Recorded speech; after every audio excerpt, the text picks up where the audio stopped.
Greetings, shitty movie cynics. This is DS Lyons of the Movie Blues. Here to give you a taste of the Movie Blues podcast, which is something you could check out full episodes and our full 7-season library of on iTunes or Spotify or Podbean. So go and give that a sub, give this channel a sub, a like, and everybody will be happy. I'll be happy for once, I promise. So yeah, enjoy our breakdown of Mac and Me, probably the most unhealthy movie I've seen in my life. Mac and Me. Knockoff of E.T., and boy, was it. Yeah. This movie was as shameless of a rip-off of E.T. as you can humanly imagine. The main character of the movie is a young boy, his older brother, and his single mother, which is exactly the same family dynamic as E.T., and living in a affluent neighborhood, well beyond their means somehow. Yeah. And in California. Yeah. Just like E.T. Yeah. An alien lands on Earth and runs amok through a town and creates an inseparable bond with the main protagonist, who is named Eric instead of Elliot. But this time he's crippled. And the thing is, yes, he's crippled. He's in a wheelchair. It's amazing he's played by an actor who I believe had spina bifida and also was a real kid in a wheelchair. You know who else had spina bifida? Who? Fucking that one dude's sister in It. So true. You know what I'm saying? And the kid, like I said, is a real cripple. And I have been thinking for days, why? Why did they go out of their way to pick a crippled kid? And finally hit me today. I'm very happy to report the reason why they picked a kid in a wheelchair, Dan. Do you know why? No, I don't know why any of this movie happened. Because, Dan, and again, I have no evidence to support this, of course, going off pure instinct alone. Classic Dan Lyons opinion. They so often throughout this movie aped E.T. in every way possible. But what was the one thing missing in Mac and Me, Dan, that was so prevalent in E.T. the Extraterrestrial? Divorce. Bikes. Okay. So they built the bike into him. Right. He's always on his bike, Yeah. Dan. Yeah, the imagery writes itself. He's riding down the street like the kids were. He's going He's through flying chases off like a the cliff. kids were. He's flying off the cliff like the kids were.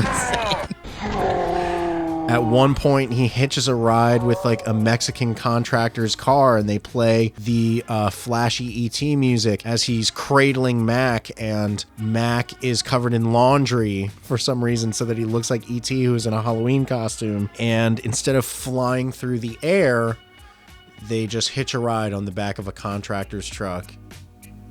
I mean, budgetary constraints, Dan. That's why they built the bike into the kid, Dan. Yeah. No bike costs in the production. And cheaper actor. Yeah, they loaned him from Ronald McDonald House, probably. Wow. Ronald McDonald was definitely loaning kids in this movie. Notorious child groomer Ronald McDonald. We're coming for you, baby. You heard it here first. Ronald McDonald's a pedophile. With Ronald Trump. The problem is, and I think the thing that sets this movie apart from E.T. other than the ability to walk, is that Mac is fucking terrifying. He's a fucking David Cronenberg nightmare escaped from the fucking lab. He's got a fucking butthole for a mouth. He's got testicle cheeks. He's got shit-colored skin. He's got just empty human eyes like a doll. Like Annabelle. He's stretchy. He's hard. He's soft. And strangely enough, not wet compared to He's very dry. E.T. E.T. was moist. Drenched. He just looks terrified at all times. For an hour of this movie, which is a long time in this movie's world, the movie was acting like it was E.T., but the crippled kid and E.T. weren't friends. Like, the relationship actually solidified so late into this movie that like the first hour was kind of like just Mac getting hit by cars and like running for his life and screaming everywhere and missing his family and like crying alone and like homeless, like having to eat out of a dumpster. Yeah. And why is he from Tatooine? He is from Tatooine. The movie starts with a fucking probe landing on a far distant world. And this movie takes place like in the mid to late 80s. And this probe, like, it's like a special effect out of fucking Cat in the Hat with Mike Myers. It sucks them up into a vacuum. Like, they have no density. I don't know if they can just, like, turn into a pancake. It's never made clear. Cat in the Hat with Mike Myers is a fucking crazy-ass movie. The fact that Jim Carrey got the response to The Grinch that he did, and Mike Myers was like, yeah, I'll do the Cat in the Hat. Insane. Insane hubris. Hello, Mike Myers. Crazy how Mike Myers made like 5 bangers in a row and then just like only the worst movies you've ever seen.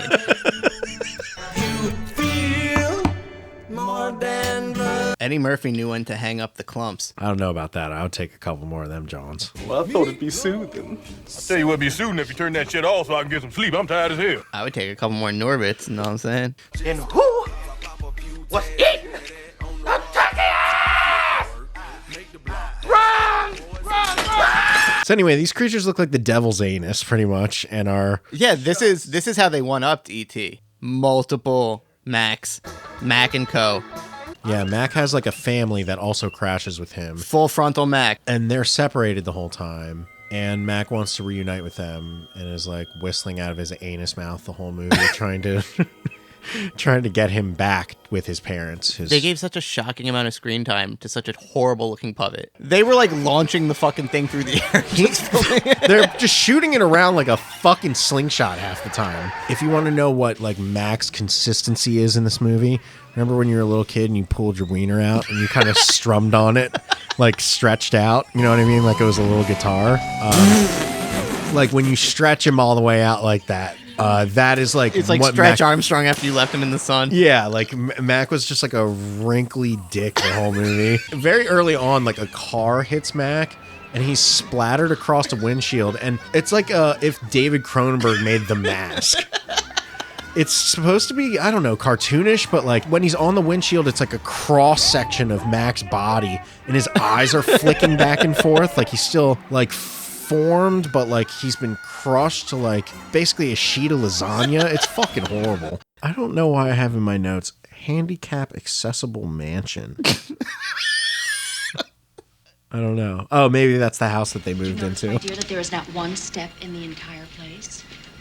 Low counters, wide hallways, and you can see out of every window. So like they move into a house. Mac has already like escaped from a government lab, has been hit by a car. He like travels in the back of said car to their beautiful white rich suburban neighborhood where Mac begins like a game of like cat and mouse with the family, like he's a demon from Paranormal Activity or something. He keeps like showing up in the middle of the night. He's like the fucking Babadook.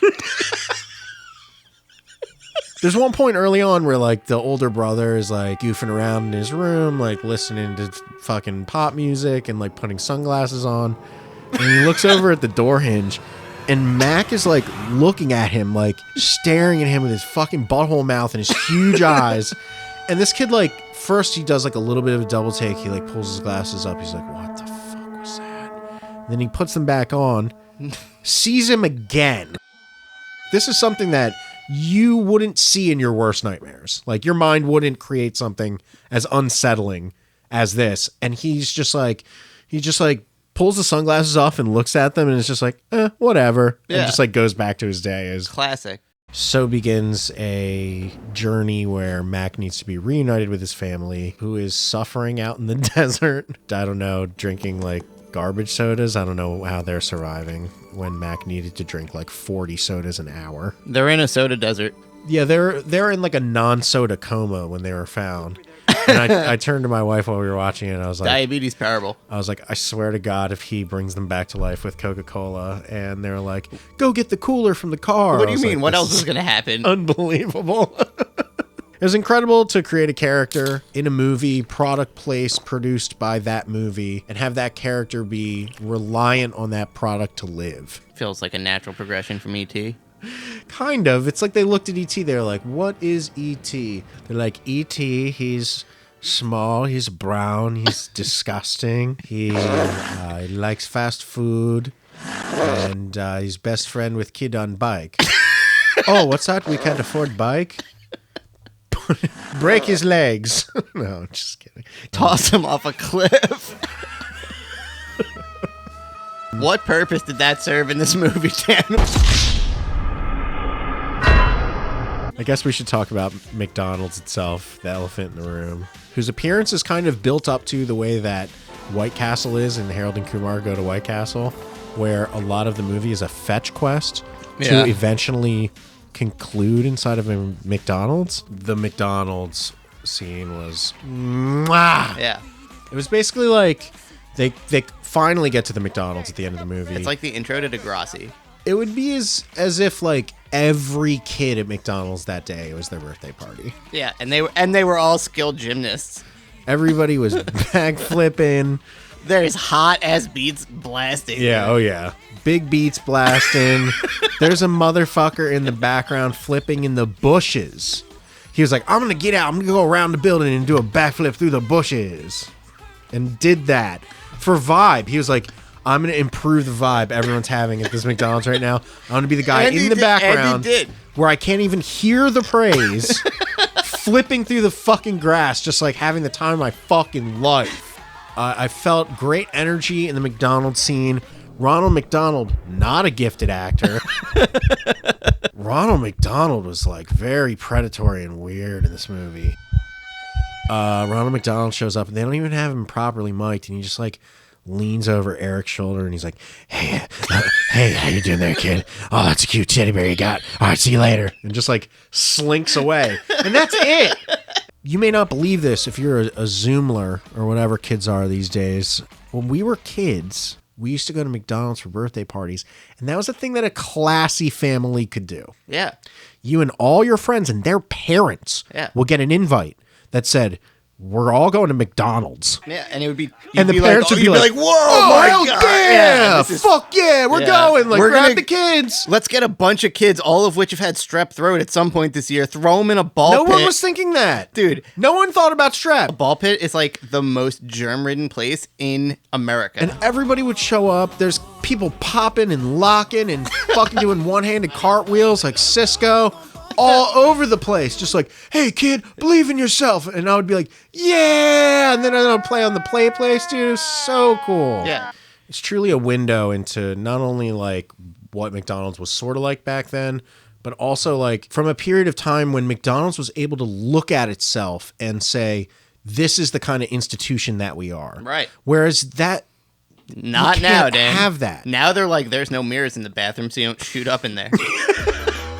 It's fucking dark. Yeah, this movie, other than the McDonald's scene, had one more endearing element, and that was a real banger of an ending. The cops all show up. There's a scuffle with a security guard who has a gun, and Mac's father, who's like 7 feet tall, tall Mac, and terrifying, steals the gun and is basically like holding it, running around. He's brandishing the weapon. Well, the police all like train 1,000 guns on him. Most unrealistic part about the movie, that Mac's dad would have had 10,000 bullets in him within seconds. He's already brown. He's surrounded by like 1,000 police officers, and in a special effect that is truly crazier than the special effect of the kid in the wheelchair flying off the cliff.